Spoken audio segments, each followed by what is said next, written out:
welcome back to a new episode of 90s Classics. I'm Tim. And I'm Andrew. And as you'll know from the last podcast, which you now diligently listened to, our movie today is Idle Hands. Now, this was Andrew's selection, so perhaps I'll hand over to Andrew to give us your first impressions.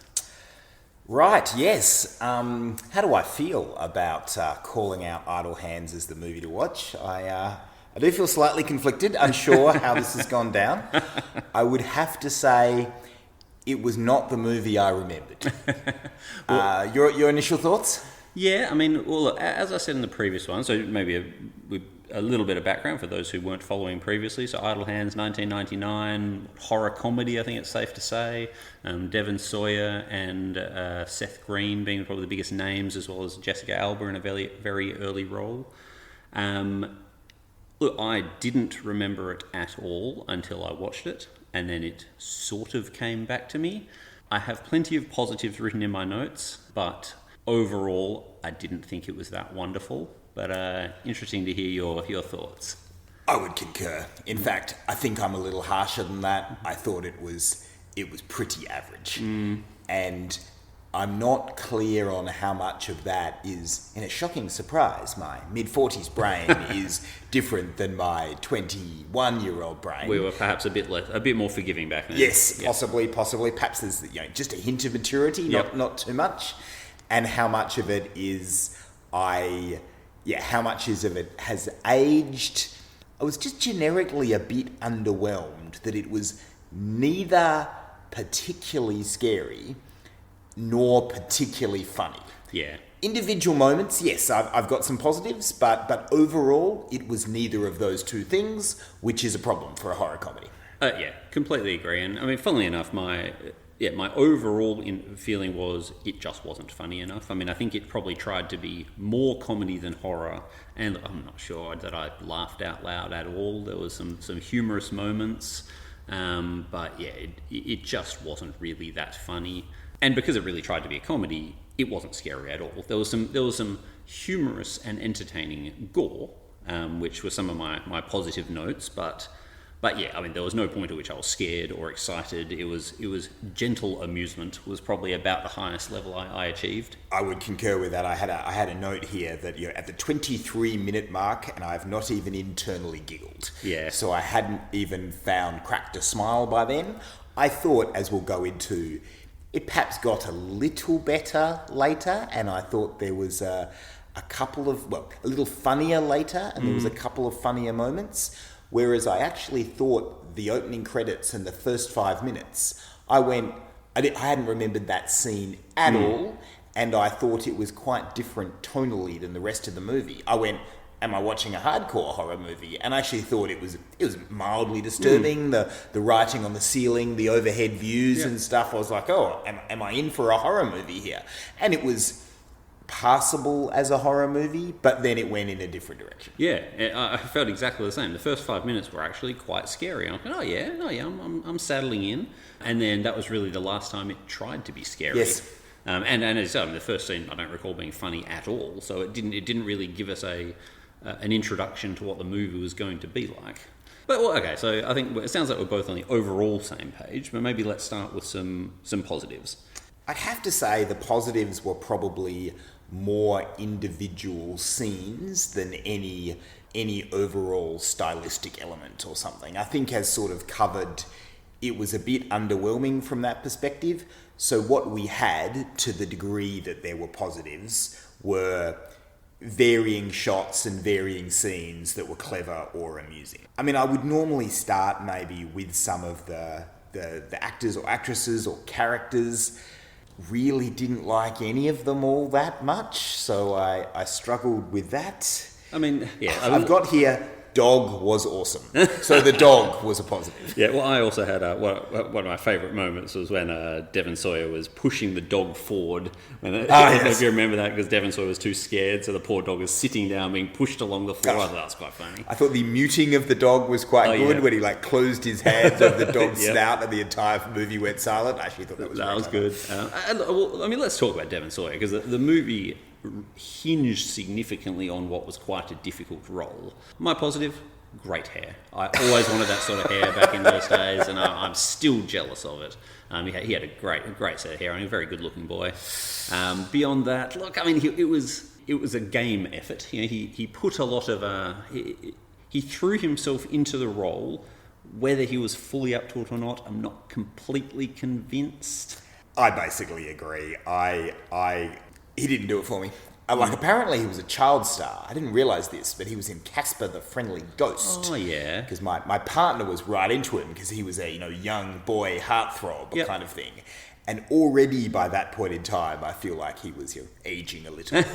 and I we'll get to Jessica Alba, but I had here, why was she into him? Oh, yeah, that is a whole discussion in itself. Why, and you may be right that it's a difficult character, and I just have less time for the 90s slacker than I used to. Yeah. So maybe we used to find it kind of cool. Yep. But it was a struggle to identify with our friend Devon. Yeah. Well, and also, I mean, we're sort of jumping into a negative here, but I found the whole, because I thought the concept behind it, the notion that this guy was such a loser and so lazy that this monster or this demon inhabited him. I thought that was kind of a cool concept, and a sort of funny gag about the fact that it's only his right hand that's been possessed because his left hand has other things to do.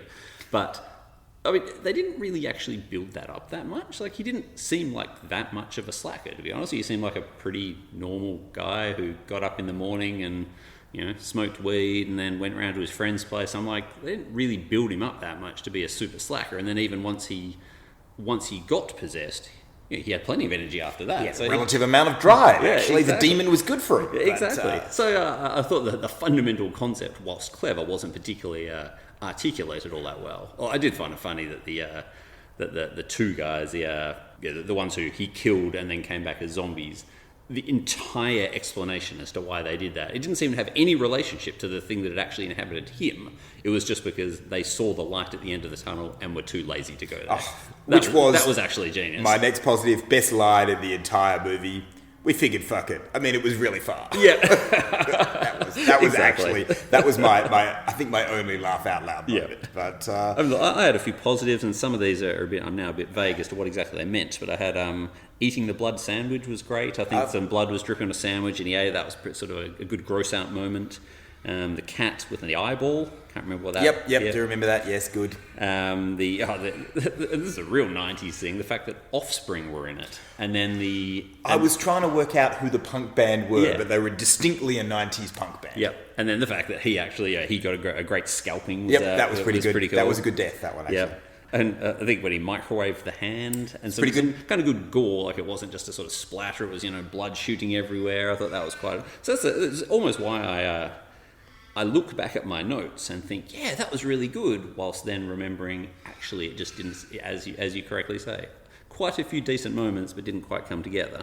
I can manage a couple of others. Mm-hmm. I do like a killer fan scene, as we already saw, for those who've been following the series on Daylight, with the killer fan, which cuts people up. Yep. As soon as you saw the fan, you went, excellent, buckle up, grab the popcorn, someone's getting sliced into pieces. No, that was quite good. So I was always impressed by that. Mm-hmm. There was a brilliant upside down shot in the school, which reminded me of Alien 3. It's like the cinematographer was given one shot to go nuts with. But anyway, that was genius.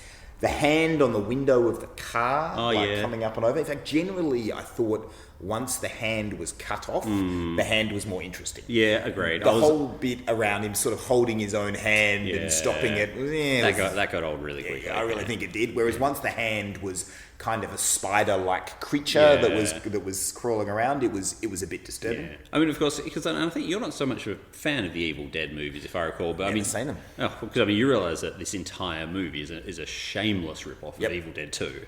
And so it's always difficult to watch because you've just seen it done so much better with Bruce Campbell with his hand-possessed genius. Exactly the same. Cuts off the hand then spends the second part of the movie being that much for rip-off. Oh, it is a very obvious rip-off. They're like, hey, let's take that cool part from Evil Dead 2 and just make a whole movie around it. Right. Fine. Let's call it a homage rather than a rip-off, but they did it so much worse that it's not that great. Couple of other points. The line, Call 911. What's the number? Yep, that's good. It's not bad. The two slacker deaths I thought weren't too bad. Yeah. The Seth copping the bottle in the head Yep. and the slicing up of Elden Henson. Yeah, Yep. I thought they were decent. And what else have I got?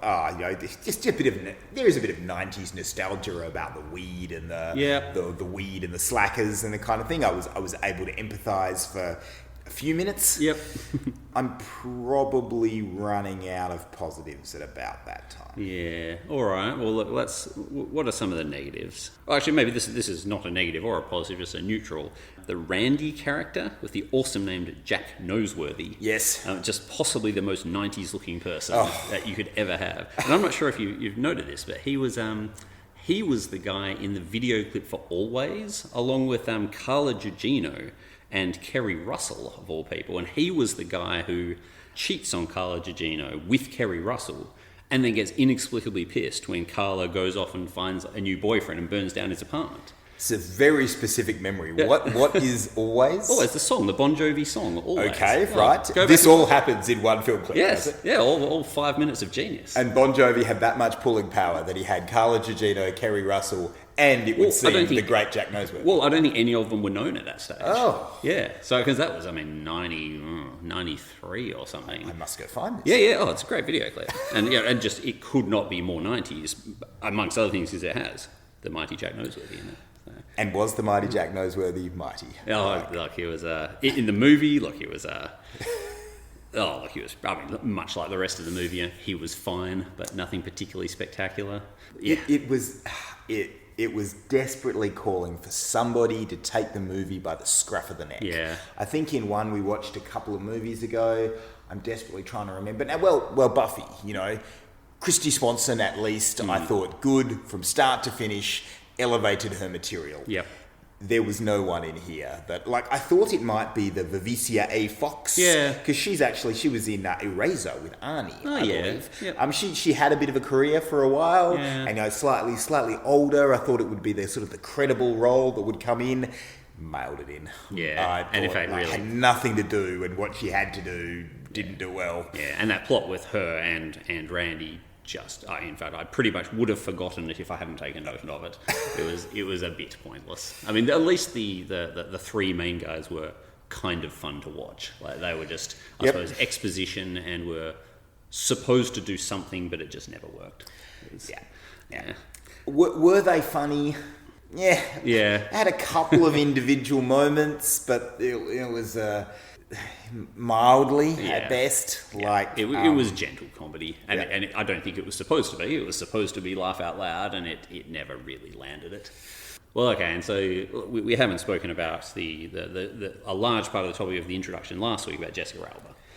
Let's discuss the Jessica Alba situation. Would you like to go first? Jessica Alba is a very, very attractive woman. Mm-hmm. Look, she doesn't project much. She was pretty forgettable. She did not manage to elevate the material.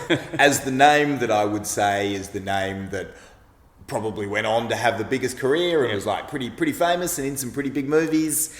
I can understand why I remember her, but we'll get to the point about whether we would watch it again. Yeah. And I think that may have your answer. She herself was perfectly fine. I don't think she did anything wrong, but that plot that part of the plot made absolutely no sense. And it feels like they needed to have him have a female interest, maybe just because that's what you had to have in the 90s, and because I guess they needed someone for him to save at the end. Because, otherwise, when the hand went to the school, the only reason he even bothered to go to the school was because he had to protect Jessica Alba. But why was the hand after her? Oh, well, yes, that's absolutely no explanation. But they gave her disturbingly little to do. Yeah. Could we please give her something to do? The scenes, just the entire concept of her actually falling for him just was, and I suspect this is a real 90s thing, because I don't remember that being difficult to accept at all when I watched it in the 90s. But just, this seeming virtual stranger, as I understand it. I think she might have seen him at school or something, but basically a stranger rocks up to her house the first time. I can't quite remember why, because he finds her diary or something. But then, and you sort of go, all right, fine, she was thankful, that's fine. Next time he turns up very obviously something wrong with him, because by that stage his hand was possessed. He's bloody, dirty, sweating, gross. Being super, super weird, and she basically actively ignores all of that and invites him in and basically goes to bed with him.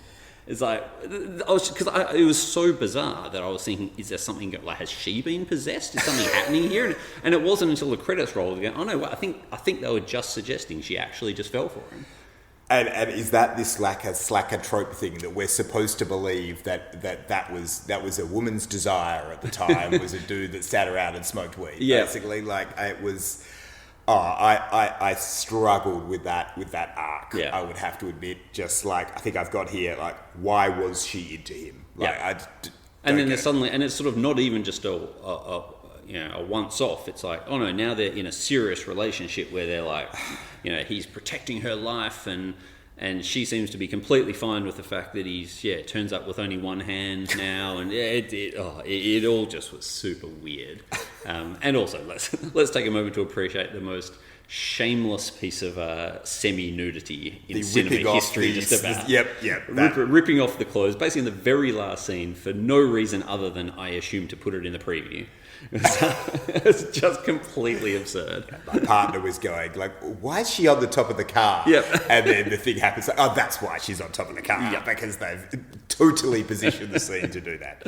Yeah, that was not, that was on the exploitation side. I think, look, a major issue I had is just the possession of the hand was just unexplained. Yeah. Like it just, he was a slacker one moment, and there'd been some deaths that we didn't know what caused them, and then the hand was possessed. Yeah, which, unless I missed something. I mean, implicitly they said, because from what I gather, even the parents dying was the so there'd already been multiple deaths before that. So yes. Implicitly, he'd been going out for the last week and killing people without knowing about it, and then eventually killed his parents, and only finally then, as you say, did it suddenly become obvious to him, and I can't quite remember how it did now, but why?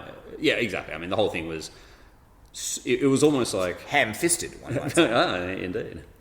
In fact, that was another point. Just the fact, like, his parents die at his own hand seemed utterly unconcerned by this. Yeah. Like, literally within a matter of hours of discovering his parents' corpses that he himself has killed, and just never mentioned again. No. Don't worry, he got the girl. He killed his mates, he killed his parents, but, he got the girl. Totally so all good. Yep. That just, like, as well as kind of not making sense, just missed an opportunity for a story arc that would just give it a bit more depth. Yeah. Like, anyway, there was, of course, the moment of, like, awful 80s, the gross snogging of the girl of Vivicia A. Fox after she'd been hit by the car, and Randy, wants to snog her unconscious body. That's right. It's like, I hope that wasn't funny in the 90s, but maybe it was. Oh, look, I'm running out of other material because it just didn't have a whole lot that you could really sink your teeth into. Yeah, look, I would agree. I think I've covered all my notes, because the rest of it was just a whole lot of meh. It's fine. That's about it. I mean, for the late 90s, it had some pretty good gore effects, I thought. They were quite good. I mean, it was all quite some clever parts with the Seth Green characters. Was it his head that came off? I think it was his head. It's the other head. The other guy. Elden Henson's head. His head coming off and having to sort of stitch it back up, and the food coming out of the neck wound. All those things worked quite well, but again, they were mildly amusing without being hilarious. Our partner summed it up at, that was dumb. That's a pretty good place to end. Not miles away, I think. Yeah. Okay. Also, actually, sorry, would we watch it? Well, how would it translate to today, and would we watch it again? First question first. I have to assume it would be more of something today. It would probably, with the proliferation of the active, like, D-grade, Z-grade movies, it would go more ridiculous, and it would be more gory or more gratuitous nudity or something more, rather than being a bit nothing. Yep. If it attempted to be, not A grade, but let's say B grade, maybe you would have had just a slightly stronger plot, I think, if they'd gone the other way and tried to make it credible. Yeah, agreed. I think I mean, yes, if it was released today, it would be just as lame. If it was exactly the same, it would be just as bad as it was then as it would be now. But yeah, they'd have to do something. The same movie could not be released. It would, yeah, exactly, have to be completely crazy or go. Well, I guess you can't go the exact. You can't have a serious movie about someone's hand randomly being possessed. But yeah, it would have to be something different. And I mean, it has not aged well either in themes or style. I think it was a very that sort of slacker comedy horror thing from the 90s. It's a very product of the 90s, so possibly not surprisingly it hasn't aged that well. But yeah, watching it just going, yeah, and also there was a lot better examples of the slacker 90s stoner movie than this. So would I watch it again? Look, I can't see myself watching it again anytime soon. I think if it was on, this almost never happens anymore, but if it was on late night TV and I sat down, I could watch 15 minutes of it and be mildly amused. But would I seek it out on a streaming service and watch it again? I can't see that happening. I think I would have to concur with you on that one. All right. Well, so the next movie is my choice, and my choice is Arachnophobia. Oh, genius. So I wasn't even 100% sure this snuck into the 90s, but it does. It was 1990 exactly. I remember loving it as a kid, because I would have been sort of 11, 12, and probably I assume watched it on video after that at sort of 12, 13, but I wouldn't have seen it since then. I remember it being really, really, really good, but then also it's one of those movies that it doesn't seem to have entered the cultural psyche at all. I don't hear people talking about it. I never hear people reflecting on it. So I am a bit worried that it'll turn out to actually not be very good at all. But I am intrigued. Your thoughts? I am looking forward to watching it. Excellent choice. I think I had a slightly strange experience in that I don't think I watched it in like 1990, 1991 as a kid, because I was scared of spiders. So I wouldn't have been watching that. So I sort of saved up to it and watched it a few years later, probably, entering this period where we watched all these movies actually. So maybe mid-90s. And I remember really liking it. I remember going, not sure about it and really liking it. As I recall, Jeff Daniels and Julian Sands, which is honour Julian Sands after his recent passing. Has Julian Sands recently died? He has recently died. Okay. Lost, went hiking and never seen again. Oh, yes, I do remember that. Well, there you go. That was actually completely accidental, but yeah, okay. Super looking forward to it. I think it was a slightly higher grade movie than some of these others. So at least it had a budget and an attempt at the time to be decent. I think that's right. I think it was quite a big deal at the time. And funnily enough, I could have sworn it was directed by Steven Spielberg, but it actually wasn't. It was executive produced by him, and it was directed by Frank Marshall. I think I've heard that name. Yeah, so look, I had to check. He is a very successful producer and is still around producing. The only movies of note that he seems to have directed other than this was Congo, underrated, and and Alive. I'm now very worried. Alive was good. That was 93. Okay. The mountain one? Yeah, the ones where the football team gets trapped in snow. Yep. But then really after, it seems like Congo was the end of his directing career of any substance. So it's all been TV and mostly producing since then. But yeah, so I remember, I'm sure they advertised it heavily as a Spielberg thing, which is why it must have been fresh in my mind. I am reasonably confident that it will be likeable.